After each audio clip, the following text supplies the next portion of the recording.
Hey everyone! Today we're going to continue to talk about trauma in our brain and how to kind of calm down our limbic system so that we're able to move around our day a little bit better. So first we're going to talk about the recovery of trauma.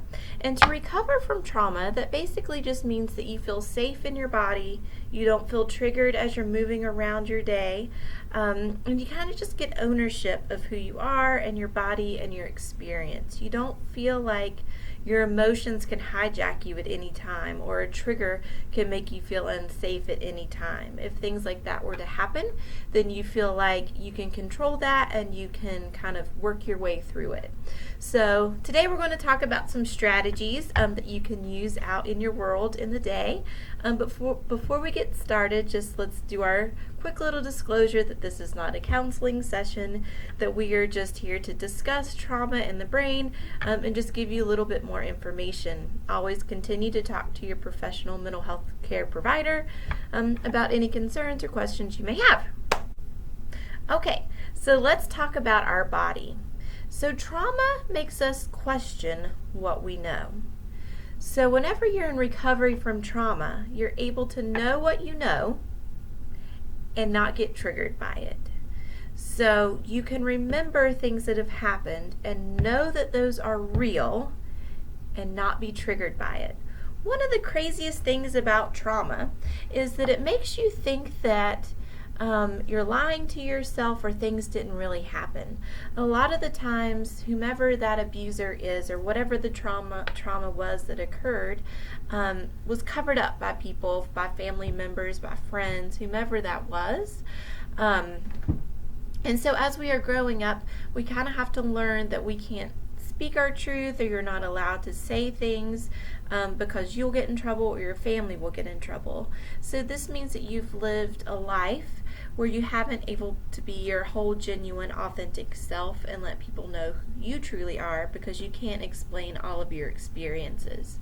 So recovery from trauma is just the opposite of that you get to go through your world and know what you know and know that that's the truth regardless who you choose to disclose it to, and are able to process that and move through your life without feeling like you cannot talk about it or think about it, or something bad's going to happen or it's going to hurt you. So that is where we are in recovery when we talk about trauma recovery. So how do you know if you are in recovery, or if you are in that place where you've been able to kind of be truthful to yourself? Well, one is that you no longer keep secrets, even if that's just to yourself and you don't want to disclose to others, but you're able to be truthful to yourself. Another is that you are able to be present in your life, so you're not living in the past or the future. You're not being triggered all the time or afraid to go out because there might be triggers or something that could make you feel like you're unsafe. So you're moving about your day feeling alive, feeling like you're part of the world. And the last one is you're able to stay calm whenever you are triggered. So people who have experienced trauma, it's very normal and natural to feel triggered occasionally. That's just part of the adult world that you're going to live in. But to know that you can be triggered and you can stay calm and you can make it through that experience even when you're triggered is part of knowing that you're in recovery. All right, so let's talk about the brain, because that's part of this series, and how it can kind of be hijacked to do good instead of the triggering part. So how to hijack it to stay calm instead of being triggered. So trauma and memory is stored in our body.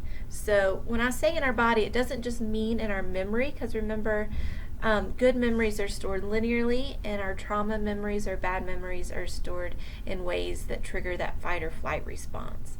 So when I say it's stored in our body, that fight or flight response sends information through our vagus nerve. Okay, so let's back up and talk about our vagus nerve. So our vagus nerve has nerve endings all over our body, and it goes straight up into our brain. Okay, so it has nerve endings in our belly. So whenever we're feeling triggered, you may have like the throw up response, like feeling like you're nauseous and like your stomach has butterflies. And that's because your vagus nerve that goes from your hind brain all the way through different parts of your body gets triggered. So that's why you feel nervous, or that's why you feel upset with your stomach. It also has nerve endings in your heart, so you may notice like your heart races faster, and that automatically shoots up. So that's where another memory could be stored, or part of the memory is that your heart races faster, your stomach feels bad, you feel heartbroken, like you have actual chest pain from a memory that you've had. And that's because of that vagus nerve that has nerve endings all through our body into the back of our brain. And it also has nerve endings in our lungs. So we can notice that if we're feeling anxious or feel like a panic attack or feeling out of control, your breathing becomes kind of hard to do, or you feel like you have a heavy chest, or you're breathing very quickly. And that is also has those nerve endings that goes up our vagus nerve. So let's talk about our rational brain and our irrational brain. So rational brain is in our frontal lobe, and our irrational brain is at fight or flight. And it's not that it's irrational, because it does help us stay alive in certain situations, but it's irrational in that because I smell a vanilla candle, that does not mean the candle is dangerous. So rational brain can say, oh, that's the smell of a vanilla candle. I realize that that's a trigger for me. The irrational brain says, vanilla candle, danger, danger, vanilla candle, danger, danger. So your rational brain can understand why that is triggering. It can say, I've learned through counseling and through therapy that vanilla candle equals danger. But your frontal lobe cannot tell you how that's happening. It can't say, this is what's going on, so you should not feel anxious. Does that make sense? Like, it can't tell your lungs not to breathe faster. It can say, oh, I know my lungs are breathing faster because I'm triggered. The limbic system is the part of the brain. It's kind of back here too. It's kind of on the top right there. The limbic system is part of the brain that can help you figure out how to calm that response down. And it works really close with our frontal lobe and our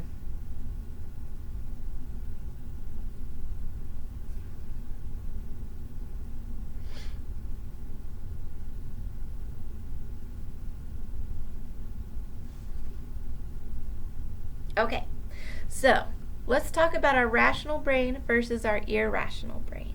So our rational brain can tell us why something's happening, but it can't tell us how it's happening. So it could say, okay, my rational brain is saying, I'm smelling a vanilla candle. Oh, I've learned through therapy that that is a trigger for me.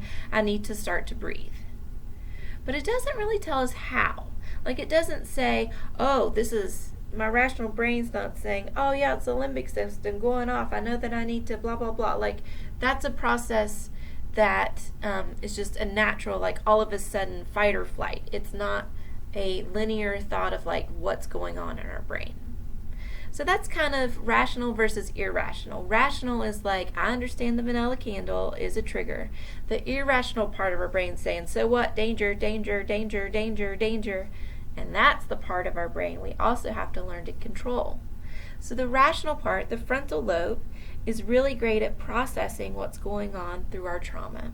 So working with your professional, you can talk about the trauma and how it's triggering you, which is great. But the second deeper step is to understand how to hijack that limbic system so that once you are triggered, that you can calm that down and just experience your day. And a lot of the time we can't process our trauma until we get this under control. Because as we talk about it, this can start firing off and then we don't feel safe. So a lot of therapy requires that you kind of understand what this is doing so that you can calm it down. And then you're able to process through some things in your past. So let's talk about our limbic system. All right, so our limbic system is in control of our memory, emotions, our sex drive. So, if you had a history of abuse, do you see how the limbic system may have some problems understanding what is going on?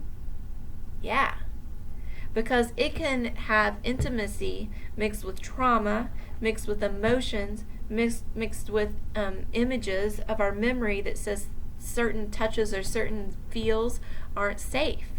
So that can get all messed up inside of our limbic system. So our limbic system is also really close friends. They're like besties with our prefrontal cortex. And our prefrontal cortex is our problem-solving part. So if your limbic system is offline and is not working appropriately, then how well do you think you're doing at problem solving?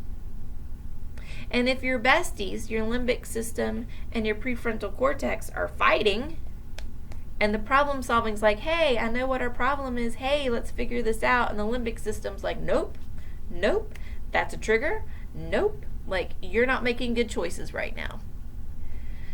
So, the limbic system being calm can help our prefrontal cortex make the decisions that are healthy for us. They have to be working together. So we can be hyper-aroused or hypo-aroused, which means we can either be like all the time triggered all the time, or we can be like very lethargic and just like emotionless. And both of these are symptoms of our limbic system not working appropriately.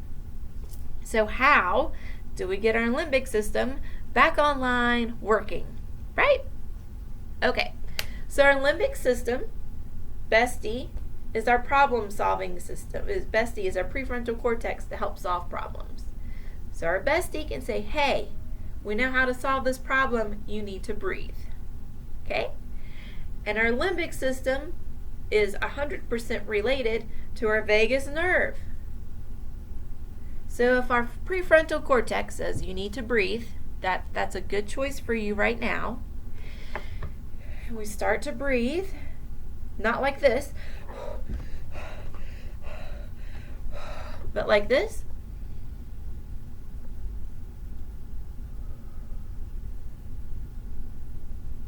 Then that sends a signal to our vagus nerve, oh, things are calming down. It's okay. Our neurotransmitters here, our nerve endings here are sending signals up our vagus nerve saying, we're calming down, it's all good. And that is how you hijack the limbic system. But like this.